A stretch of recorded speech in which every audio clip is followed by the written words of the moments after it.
Hay temas muy importantes para conversar hoy día, Pierina. Uno de ellos lo que pasó ayer en la Asamblea. Por primera vez en muchos años, su partido, la Revolución Ciudadana, ha quedado marginado absolutamente de todas las comisiones, seguramente por el voto de oposición a la designación de las nuevas autoridades. ¿Ustedes ya esperaban esto o bueno, les tomó por sorpresa no haber perdido todos sus espacios? ¿Cómo están? Muy buenos días y antes que nada muchísimas gracias por la oportunidad, primero de compartir, que como les decía fuera de micrófonos, con estos viejos, con algunos fantasmas de mi pasado, no dije viejos, porque decir viejo es un poquito escupir para arriba, porque sí, aunque me veo mejor que todos ustedes, pero obvio. No, realmente un gusto estar aquí con este panel. Y mira, estrictamente hablando, sí se buscaba, como siempre, cuando hay la pausa a mitad del periodo, buscar opciones de integrar o de presidir las diferentes comisiones al interior de la Asamblea, pero ¿por qué no lo ves como una estrategia también? Yeah. La Asamblea actual, y la verdad es que muchos otros organismos e instituciones a lo largo de estos 2 años de desgobierno, han sufrido un desgaste tremendo, han perdido credibilidad completamente y cuando hablas de ellas hablas de desinstitución en lugar de instituciones. Por lo tanto, es también una forma de evitar un desgaste que seguramente se dará e incrementará de continuar este gobierno los 2 años que le faltan, por la forma en que han sido manejados. Mira que ha habido escándalos, ha habido denuncias concretas, ha habido un cruce y ha habido una tapadera continua de sinvergüencerías que se han dado pues en las más altas esferas de la Asamblea, como el escándalo que protagonizó Elizabeth Cabezas, que no se le ocurrió mejor cosa que reconocer, y los abogados dicen a confesión de parte, relevo de pruebas. Después quiso montar un tema de no investigación, sino de espionaje, cuando todo lo que dijo e hizo está recogido y pasado por video, que es lo que acostumbra la Asamblea para poder elaborar posteriormente las respectivas actas, y cuando se organizó por la presión, finalmente una comisión para evaluar, sencillamente hubo mayoría en los encuentros y acuerdos a favor y no pasó absolutamente nada, simplemente para llenar de vergüenza una vez más a todo el pueblo ecuatoriano. Y estas cosas hoy con las redes sociales y la prensa pues trascienden fronteras, así es que nos convertimos una vez más en la vergüenza y en el hazme reír de la comunidad internacional inclusive. Así es que esa es la realidad. Por lo tanto, a mí me parece muy bien, me parece hasta positivo que no estemos en ninguna comisión ni nada, porque al paso que va esta Asamblea pues seguirá siendo una desvergüenza. Pero en la vereda de enfrente está, por ejemplo, la denuncia del llamado Arroz Verde, donde presuntamente se ha recibido aportes de diferentes instancias, constructores, empresarios, etcétera, y que estarían hasta casi que firmados con nombre y apellido por quienes los recibieron y quienes hicieron uso en la campaña del 2013, me parece. Sí. ¿Qué tiene que decir a esto Revolución Ciudadana? Mira, en principio, todos los movimientos, y tú eres parte de uno, era del verbo ya no, bueno, era del verbo ya no. Pero todos los movimientos y partidos no pueden subsistir solamente con el aporte de sus coidearios y sus adherentes. Por lo tanto, siempre hay la práctica de pedir, sobre todo en épocas de campaña, aportaciones. El problema no es el haber pedido las aportaciones, quieren armar todo un tema por quienes aportaron, ¿ya? Y implicando que fue a cambio, tipo coimas, ¿no? A cambio de prebendas, exacto. Exacto. Por mí, siempre he dicho, si hay una denuncia, que se compruebe, que se investigue y que se tomen las medidas dentro del marco jurídico respetando el debido proceso. ¿Cuál es el problema? El problema es que la justicia no es como se la representa, con una balanza completamente equilibrada y una mujer con una venda en los ojos, implicando una objetividad completa en el análisis de la investigación. Acá tampoco se respeta un principio que es universal, de que todo el mundo es inocente hasta que se compruebe lo contrario. Aquí es al contrario. Aquí eres culpable hasta que se compruebe lo contrario. Cuando ya se comprobó lo contrario, ¿a quién le importa? Porque ya fue motivo de chisme, de cotorreo, de sobremesa y de hacer pedazos a todo el mundo. La pregunta es, ¿qué agilidad sorprende la agilidad con que inician procesos, investigaciones, inclusive órdenes de prisión. Hay 2 personas detenidas, allanamientos, entre otras cosas, por una denuncia ni siquiera presentada formalmente, sino puesta en un portal sobre texto de una investigación, y se actúa inmediatamente. Pero con INAH Papers se han presentado denuncias formales en 3 países, no solo en el Ecuador, se han presentado pruebas, documentación más que suficiente para abrir una investigación hasta de oficio. Acá hay una denuncia, y ni siquiera habiendo esas denuncias reiteradas de manera pública a través de la Asamblea y de diferentes gestiones, se ha hecho pero ni el menor intento. O sea, esto es una farsa, dice, a llamar a ciertas investigaciones, pero el pedido puntual que se hace de abrir la cuenta, y ahora ya no es una, ahora aparecieron otras, apareció una en Suiza también, a nombre de la esposa del actual presidente. Entonces, ¿por qué ahí no se ha actuado con igual agilidad? Han pasado 2-3 meses, si no estoy equivocada, y se avanza pues a paso de tortuga, pero en cambio, cuando toca algo que tiene que ver con Revolución Ciudadana, con correístas o cualquier cosa referente o relacionado a Rafael Correa, entonces ahí sí muestran una agilidad sorprendente. ¿Y qué es lo triste del caso? Que todos se lo quieren endosar, que ahora casi que Pamela Martínez estaba sentada todos los días al lado de Rafael en el despacho presidencial, ni siquiera trabajaba en el mismo edificio. Y pues para quienes manejan una empresa, una institución, peor aún la Presidencia de la República, tú has sido prefecto, así que sabrás de lo que hablo, uno no puede controlar absolutamente todo. Existe la figura de la delegación justamente, y en la delegación se deposita la confianza.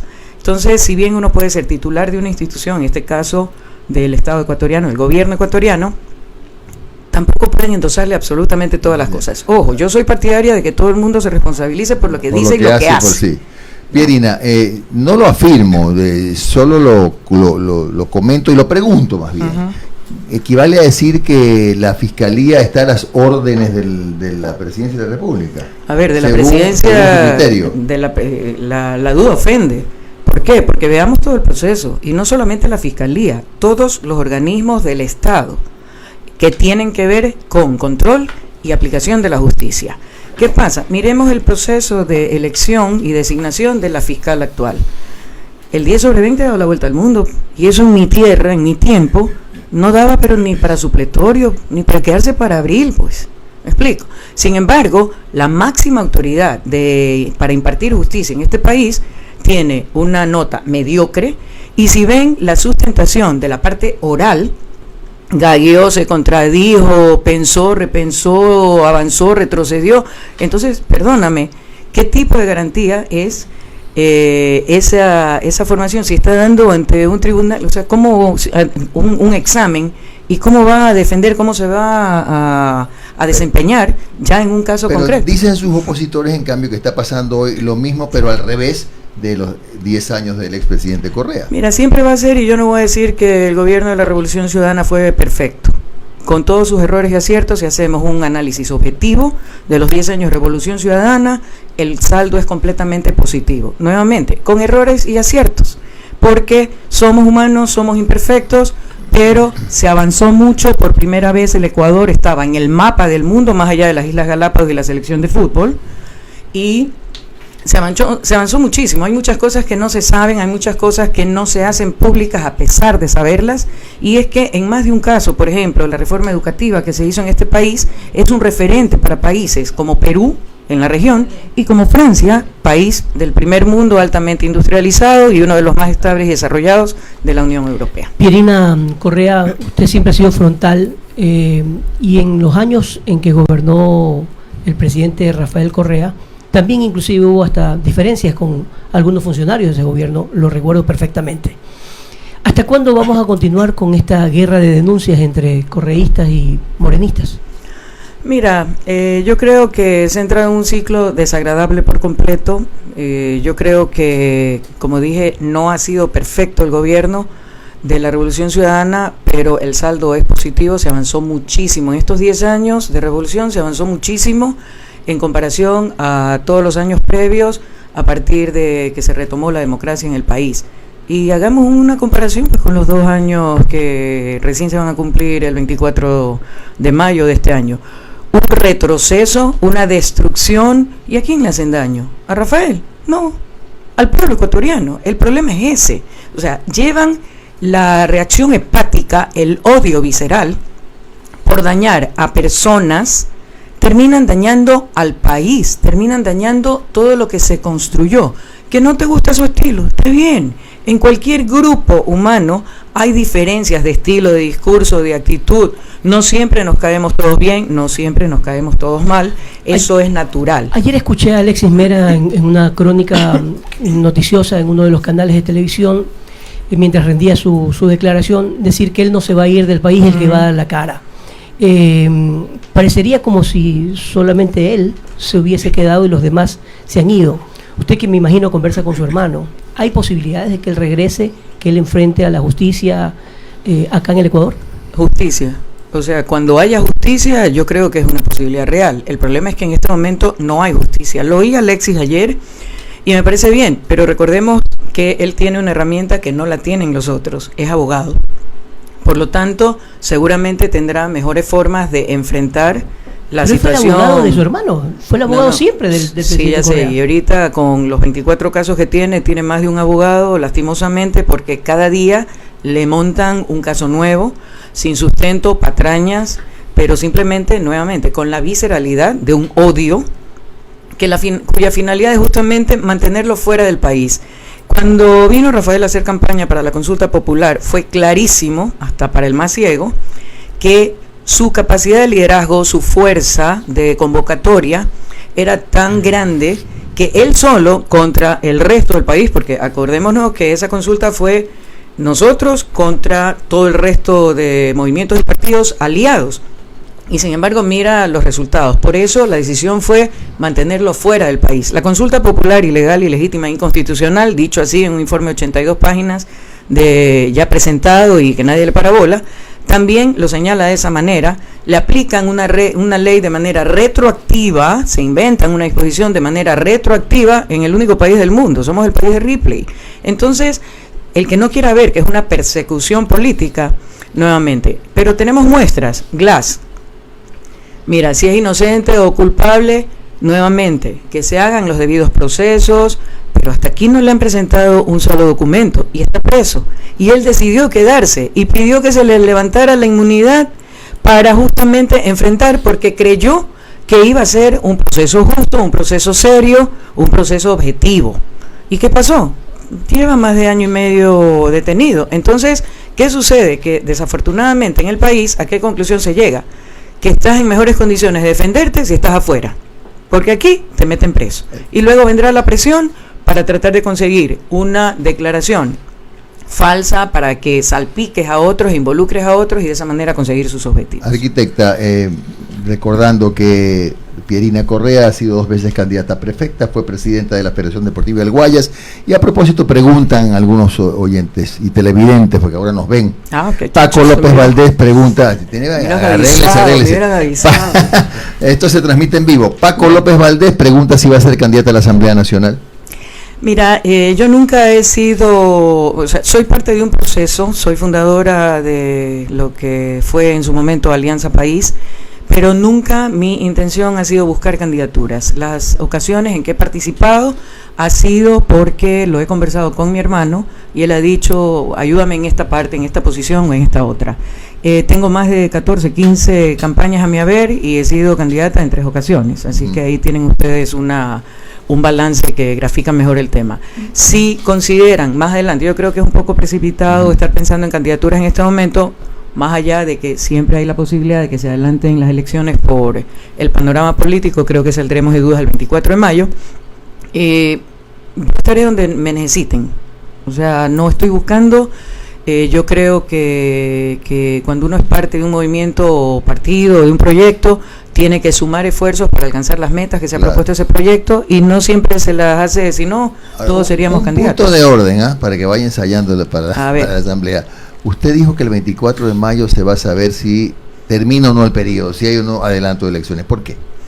Porque se corren muchos rumores. Lenín Moreno en su momento. A ver, por eso digo, el 24 de mayo saldremos de dudas. Porque Gustavo Larrea acaba de decir que eso es falso, ¿no? Decía hace pocos instantes en una entrevista que nos dio. Lo del 24. Él sí es falso. Lo del 24 de mayo. Lo del 24. A ver, el 24 se cumplen 2 años de este gobierno y procede el discurso de rigor en la Asamblea del presidente de la República. Hay muchas bolas que se corren. Acuérdense que desde que inició la gente decía, uy, no va a alcanzar a terminar su periodo porque pobrecito está enfermo. Pero ya lleva 2 años. Yo lo veo más saludable que nunca, canoso sí, pero más saludable que nunca. Así es que obviamente tiene su condición y es una realidad. Pero dijo también que aceptaba regañadientes, que constara que no había querido ser presidente ni candidato, pero en más de una ocasión se refirió a eso jocosamente, que odia a quienes votaron por él, pero que él iba a estar 2 años en el gobierno. Entonces, esa es una posibilidad. Otra posibilidad es que la avalancha de documentación y de denuncias que se le están viniendo encima, también puede ser una forma de presión para que lo considere. O sea, hay varios escenarios. Claro. El fracaso rotundo de su partido en las elecciones del 24 de marzo, el distanciamiento evidente ya de partidos que fueron en su momento aliados. Pero hablar del fracaso del partido, pero ahora digamos que fue un éxito el hecho de que haya asumido la presidencia de la Asamblea, o sea, una con otra o no. A ver, sí, pero, por ejemplo, ¿qué quiere decir eso? Que quizás no haya muerte cruzada, porque había varios escenarios. Una renuncia posible y una asunción de Otto Sonnenholzer, me salió bien el apellido, que conste. Más o menos. ¿Ya? No, yo sí. Pero para asumir la presidencia, ¿no? Unos decían, bueno, llega, convoca elecciones, ¿y por qué no se queda? Claro. Hasta que termine el periodo, es otra opción, ¿verdad? Entonces, analicemos los diferentes escenarios. La otra decía muerte cruzada. Sí, a los asambleístas no les conviene la muerte cruzada porque quiere decir que se van a su casa 2 años antes de que termine el periodo. La muerte cruzada debería de venir por parte del presidente de la República. Si ya logró tener la presidencia y pues ¿ya para qué muerte cruzada? Eventualmente quedaría desechada la muerte cruzada, pero la Asamblea es un juego de intereses de lo que yo veo. Entonces, a ver, hoy me conviene, te apoyo, mañana no me conviene, ya no te apoyo. Si me das esto, chévere, si no me das, entonces mañana voto en contra. Claro. A ver, Pierina, hay mucho eso. Están escribiendo, no voy a leer las preguntas porque si leo una tengo que leer todas. Perdóname, para determinar los 3 escenarios. La otra era la revocatoria de mandato. El CNE acaba de negar la solicitud de revocatoria de mandato. Primero le dio largas diciendo que como estaban concentrados en las elecciones no podían atender nada que no fueran las elecciones, o sea, no podían masticar el chicle y hablar simultáneamente. Y luego niegan, ¿y cuál era el sustento del pedido de revocatoria? El incumplimiento del plan de gobierno. Y dicen, no, pero es que no haya cumplido el plan de gobierno no es mayor cosa. Es la primera causal de revocatoria de mandato. Sin embargo, nuevamente, la desinstitucionalidad que hay en el país permite que se tomen esas decisiones. Pierina, bueno, están escribiendo Ronald Naranjo, se está sumando también, escribe Denis García, Katy Espinosa, Gustavo Cedeño, Zuli Coello, Marlene Higuesa, Eduardo Cantos también está escribiendo, Julio César Calero, saludándonos de Santo Domingo, Riku Kun, Fanny Beatriz Argudo y bueno, de diferentes sitios del Ecuador y del mundo, por si acaso. Qué bueno. Pierina. Rafael. Buenos días, Pierina. Hola, Rafa, ¿cómo vas? Mi abuela solía decir, de la verdad de las verdades, solo cree la mitad de las mitades. No sé por qué pensaba, creo que era porque mi abuelo, que solía llegar tarde, se inventaba unas historias que para qué le cuento. Llegaba a las 6 de la mañana y decía, mi hijita, llegué temprano, ¿no? Así es, y llevaba para el desayuno por si acaso, claro. Y debe ser por eso que así pensaba mi abuela, pero bueno, tiempos idos. Pero sabios, ¿eh? Sabios. Sí. Cuando hablan de política, los que creen en Rafael Correa, creen en él. Sí. Cuando habla de política, los que creen en Fabricio, creen en Fabricio. Mi pregunta es, ¿a quién le cree usted? Mira, yo he vivido con los dos, somos criados de la misma manera, con los mismos principios y valores, pero en el tema político puro he transitado con Rafael, porque como dije hace un momento, soy fundadora del movimiento y lo he acompañado en las duras, en las maduras, en campañas de todo tipo. La última, el 24 de marzo, la última, la de la consulta popular, que no la acompañé físicamente, pero él llegó a mi casa, estuvo ahí y lo apoyé. Yo creo, porque he visto lo que dice Rafael. En el caso de Fabricio, yo creo que él tiene su verdad, que es la que dice. Creo que desafortunadamente en más de una ocasión lo ha repetido tanto que se ha autoconvencido. Y hay cosas que, por ejemplo, cuando se refiere a Gustavo Noboa y dice nuestro padre espiritual, y digo, a ver, perdónenme, yo huérfana, si es por eso, porque para mí jamás fue un padre espiritual ni tuve mayor contacto con él.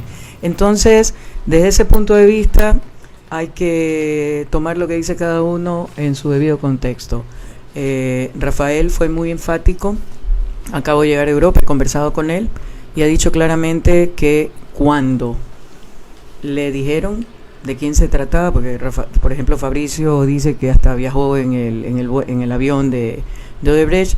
Rafael me dice que cuando le dijeron de quién se trataba, rehusó subirse al avión y rehusó tener cualquier contacto con él. Yo le he preguntado cosas, por ejemplo, bueno, ¿por qué se le permitió volver al país y ya se lo había expulsado? Entonces, porque remedió lo que había hecho, arregló lo que había incumplido, cumplió lo que estaba pendiente y por eso se le permitió volver a participar. Además de que, pues, una constructora grande y todo. Pero respecto de eso, es difícil escoger entre hermanos. Me toca a mí caminar por el filo de la navaja, porque los quiero a los dos. Mi madre está conmigo en la mitad, entonces imagínense ese tema, ¿no? Que cómo le pides a una madre que escoja entre hijos, por ejemplo, ¿no? Claro. Imposible. Pero yo por eso trato de bueno, Pierina es la mediadora. Pierina, bueno, para informar que mi compadre Javier Segarra, comunicador muy querido, se incorporó y nos está viendo. Saludos, no lo van a retar en I-99, compadre, tranquilo. Corina Murillo nos escribe también, Javier Aisprúa, gracias por comunicarse. Cristian Delgado desde Porto Viejo. Germania Gutiérrez nos escribe. Amalín Alvarado desde Italia. Braulio Alvarado desde Daule. Yolanda Veloz también se comunica. Siempre les pido que pongan de dónde escriben. Conchi Macay me dice: estoy en Porto Viejo. En Puerto Viejo. A propósito, fui invitada a la posesión de Leonardo Orlando. Ah, qué bien. Luis Aurelio Hernández también se ha unido.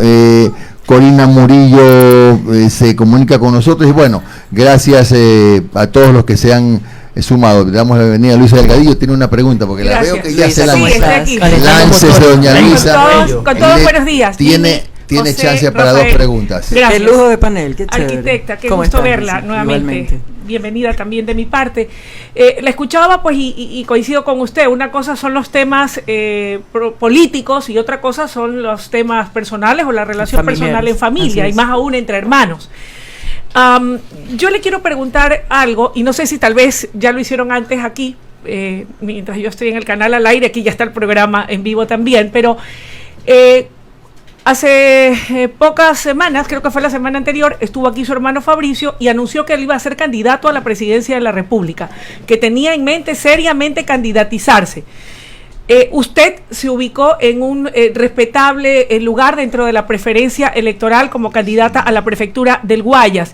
Y muchos se preguntan si después de esa experiencia electoral, ¿verdad?, si usted va a seguir o no haciendo política activa y si a propósito de ese anuncio que hizo su hermano Fabricio Correa de que él sería candidato a la presidencia de la República en el 2021, quería preguntarle si usted iba a propósito a respaldar esa candidatura y si sería candidata a algo, ¿verdad? No sé, a la asamblea o participaría con él activamente en política. A ver, esta pregunta ya me la hicieron hace tiempo cuando empezaron los problemas porque las diferencias, para información, tristemente tengo que decirlo, no es tongo, no es cuento, existe una ruptura familiar entre mis dos hermanos, ya, y aparentemente por los niveles a los que ha llegado irreconciliable, ya, por lo menos en el larguísimo plazo. Okay. Luego me han preguntado, bueno, y si se lanza, porque no es la primera vez que anuncia Fabricio una posible candidatura. Pero lo volvió a hacer aquí, al inicio de nuestro programa. Y para la elección del 24 de marzo dijo que le habían propuesto participar, pero que él había dicho que no, que esperen. Que había desistido por ese momento, así es. Entonces,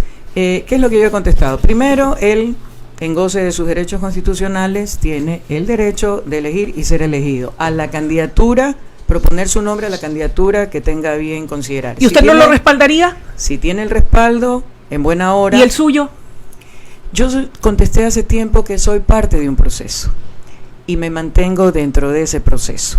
Y ese proceso es liderado por mi hermano Rafael Correa. ¿Usted seguirá en política activamente? Yo, entonces, en principio, seguiría en política, formando a las bases, armando, reestructurando, ayudando a reestructurar el movimiento a partir de toda la fractura que hubo con esto de que nos robaron Alianza País, que estuvimos en el aire con el impedimento de tener movimiento propio, entre otras cosas. Entonces, no se le puede evitar que sea candidato si él considera que tiene el perfil, en buena hora, y le deseo el mayor de los éxitos. Pero mi línea sigue siendo duro con escenario Rafael. Claro. Sí, pero ya me ha tocado, así es que, y como deportista no rehuyo los retos. Bueno, y además, por último, toca la situación de ella como hermana, es la hermana. Claro, tiene que estar un poco, claro que sí. Es que uno, total, del mismo cuero salieron las correas. Oiga, y el ánimo de su hermano, Rafael, y el ánimo de su hermano allá en donde se encuentra en Europa, ¿cómo está él anímicamente? Él siempre pendiente del país. Pues la diferencia horaria definitivamente es un factor en contra, porque mientras acá nosotros estamos ya en plena actividad, él está de madrugada. No, ahorita sí está pendiente. Sí, está, no, a ver. 8:30, ya son 7 horas más. Claro. No, pero te digo en cosa, sí, ahora en este momento son 7 horas, pero de madrugada tú lo ves contestando a las 3 de la mañana y todo. Entonces, él no se despega del país. Gracias a Dios hay las redes sociales, porque si no sería muchísimo más duro. Su ánimo siempre está en alto. Por supuesto preocupado, porque como digo, tiene que enfrentar 24 juicios ahí que le han montado y todos los días están buscando qué otra cosa sacarle. Muy frustrado y muy molesto por el manejo que se hace de las diferentes instituciones, las arbitrariedades que se vienen haciendo día a día. Las decisiones arbitrarias que toma el Consejo de Participación Ciudadana, la Corte Constitucional, etcétera, etcétera. Entonces, muy enojado con eso, pero a la vez muy firme en sus convicciones, en la seguridad absoluta de que el proyecto país está vigente, que la fuerza que se mostró contra todo pronóstico en estas últimas elecciones le da un claro mensaje de que hay una base fuerte aquí en el país para seguir trabajando a favor de ese proyecto, más allá de que él venga o no. ¿Qué es lo que yo le digo a los militantes? He estado en Europa y me he reunido allá con ellos y se los digo aquí también. A ver, Rafael Correa dio 10 años más 2, porque sigue dándolo, de su vida al 100%, sacrificando tiempo, sueño, comidas, familia, a este país. Creo que es hora que le demos un break y que demostremos, si somos tan revolucionarios como nos solemos llamar, de que ha dejado un buen legado y que nosotros estamos listos para tomar esa batuta, esa posta y seguir trabajando, impulsando el proyecto de la Revolución Ciudadana. Ciudadana. Y es una conclusión mía, me equivoqué, me corrige, si no, no me diga nada. La idea es que el partido de Rafael Correa trabaje, despliegue su mejor esfuerzo, se prepare en este rato sin Correa. Es decir, teniendo claro que en este rato no puede regresar. Punto. A ver, es una realidad, evidente. Por eso les digo, si vamos a estar siempre dependiendo. O sea, ¿qué es lo que hemos dicho? Sí, él fue el mentalizador del proyecto, fue el líder del proyecto, lo desarrolló bastante en los 10 años, pero era un proyecto pensado a 20, 30 años. Y por supuesto dinámico, que se tiene que retroalimentar también en un mundo globalizado de otras cosas que vienen incluso de comunidad internacional y que pueden incidir en la vida del país. Pero nadie es eterno. Nadie es eterno. Y él, por diversas razones, no puede venir al país. Entonces no podemos seguir cargándole esa exigencia de pensar y de resolver cosas que tendríamos que hacerlo nosotros acá. Es decir, en resumen, perdóname que tenga que cerrar, mi estimada Pierina, la Revolución Ciudadana se saca la correa por un tiempo. Tiene que... ¿Cómo? Pero aquí estoy yo. Bueno, ya. Entonces cambia de correa. Tú dijiste. Cambia de correa. No, aquí estamos nosotros, los militantes, convencidos realmente de que el proceso, nuevamente, al ser humanos quienes los desarrollamos con sus fallas, pero es muy positivo y en beneficio de todo el pueblo ecuatoriano. No tiene nombre, no tiene registro de propiedad intelectual, por lo tanto nosotros debemos asumir ese legado, y fue parte de mi discurso en la campaña. Debemos honrar ese legado que él dejó, tomar la posta y justamente decirle: tranquilo, Rafa, aquí has dejado esa semilla que ha germinado con fuerza y va a seguir surgiendo con buena poda, con buena fertilización, espantando las plagas, que también es necesario hacer, pero a seguir con fuerza en este proceso de revolución. Muchas gracias. Solamente quería agregar que eso teóricamente es lo correcto y así debería ser, pero este es un país de caudillos y desafortunadamente debo decir que una cosa es con Rafael Correa y otra sin Rafael Correa. Es como que si yo quisiera sacar al señor Nebot del Partido Social Cristiano, otra sería la historia.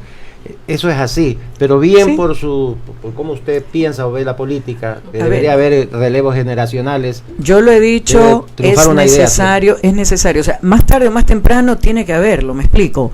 Ahora tenemos, gracias a Dios, a un Rafael sano, aunque fuera del país, pero ¿y si se hubiera enfermado?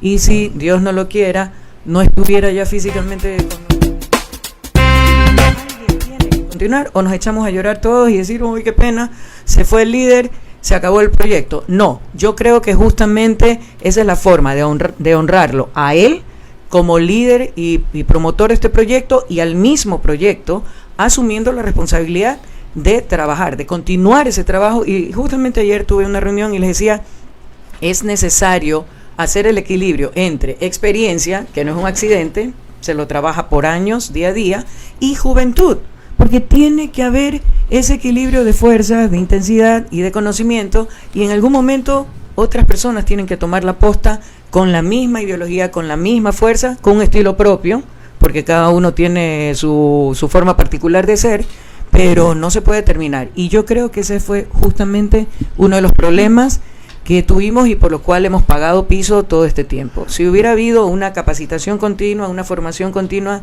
de líderes, de la edad que fuera, entonces la transición hubiera sido mucho más sencilla. Mucho más amable. Bien, gracias, arquitecta Correa, por su presencia aquí. En Un Café con JJ, de lunes a viernes a partir de las 7:30 hasta las 10 horas por Teleradio 1350 y RTW 24.